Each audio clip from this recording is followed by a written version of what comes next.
Hi everyone, Marla Miller from marlamiller.com presenting another quick query critique session. This is query letter number 80. Hard to believe, huh? I know it is for me. Anyway, this is a redo, and I want to just make a mention of redos. For those of you, I'm getting a lot of them, which is cool. But for those of you who wonder what the process is, if you want to redo, it costs $10, and what I do is I invoice you through PayPal. It doesn't mean you have to pay through PayPal. It just means that you will get an invoice from PayPal, and you can pay with your credit card.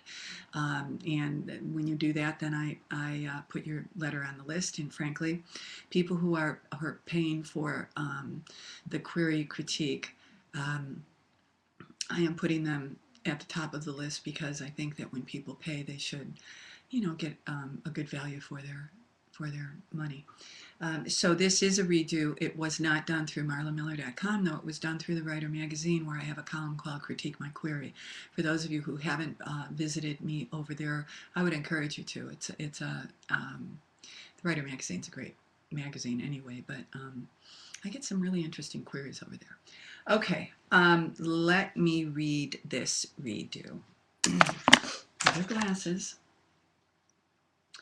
Dear Agent, how do you measure the worth of a life? This is the central question of my novel, Broken Chocolate, a work of literary fiction set in modern New Haven, Connecticut. The story opens as the mother of a gifted and popular 15-year-old Zoe learns that her daughter has been critically injured while out on a run. Zoe sustains permanent brain damage, and her large family must come to grips with the fact that she will never fulfill the bright future that seemed to be inevitably hers. The action of Broken Chocolate unfolds through the eyes of three people. Zoe's father, Dr. Sam Silversmith, is a regional expert in traumatic brain injuries who finds his sudden irony excruciating.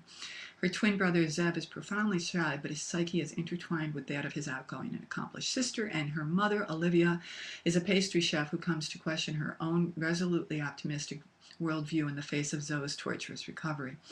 As they endeavor to reframe their fractured expectations, her family comes to question their response to what has happened.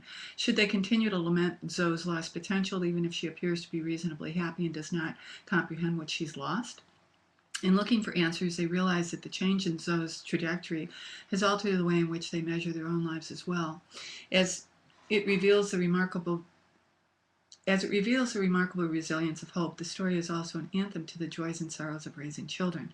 I came to this subject through 9 years of managing my husband's medical practice, where patients with severe brain injuries are treated with great care. I've also done graduate work in literary analysis and in neurological speech pathology, and have raised 4 children of my own. It is my hope that fans of Ann Patchett's tender character treatment and Alice Hoffman's enchanted reflections on family life would enjoy reading Broken Chocolate as well. I'm pleased to provide any portion of my 165,000-word manuscript that you would care to read. Thank you for your consideration. Sincerely. Okay. Let me switch glasses here, and don't have the contacts on today.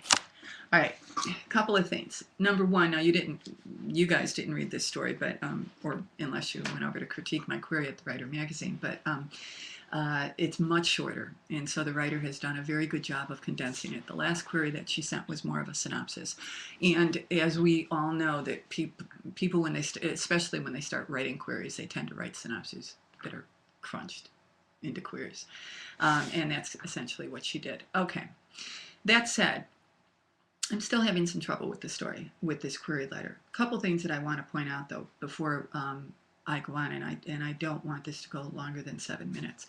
To compare your writing with very noted writers, it may not be a good idea. It just may not. I would perhaps query their agents, but that can be a double-edged sword, especially if the agent is saying, well, you shouldn't be comparing yourself to those writers. And I'm not saying that this writer should or shouldn't. I just think that that's a sentence there that I would not use.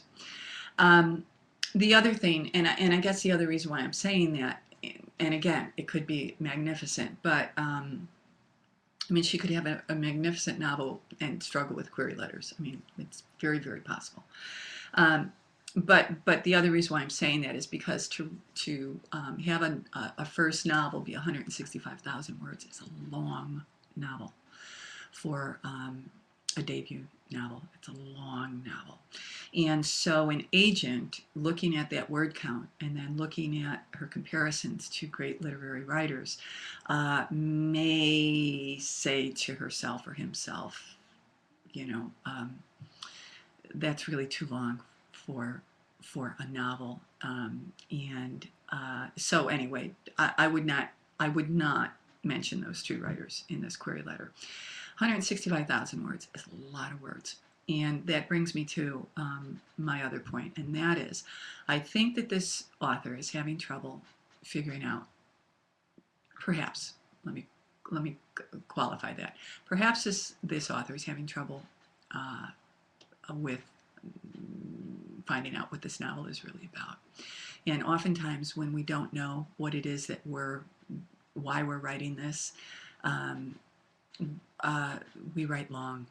You know, we just keep writing and writing because we're going to get there by gum. And the more pages we write, the more hopeful we become that we're getting there. I think that that's really the problem with this query letter, is that I really don't know what this story is about. I know that there's a family who's devastated because their bright shining star was, hurt terribly and is now probably in some kind of vegetative state, or certainly isn't going to be the bright shining star that they were hoping for, and that's devastating.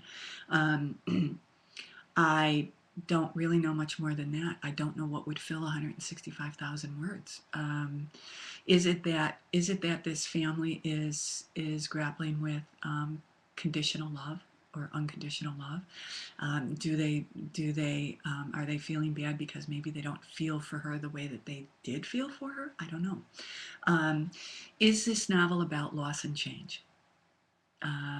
And essentially about grief and working through grief until you get to the other side of it.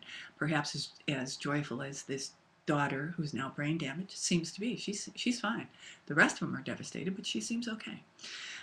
Do they want to go where she is? Do they want to, was there some inciting, did someone fight with her before? Is there some guilt here? I understand that they would be devastated, but I don't understand what would fill a novel that has 165,000 words in it, just based on what this author has offered in Broken Chocolate. I don't see it yet. So I'm encouraging this writer to think about one or two sentences that she thinks are the theme of this novel that she's written. What's the theme? Is it loss and change? Is it I don't know. What is the theme? And I'm sorry that I can't be more helpful than that. I could probably talk a bit more, but I think I've said enough. I encourage this writer to resubmit if she would like, and I'll take another look at it. Until the next time, be well. Keep writing.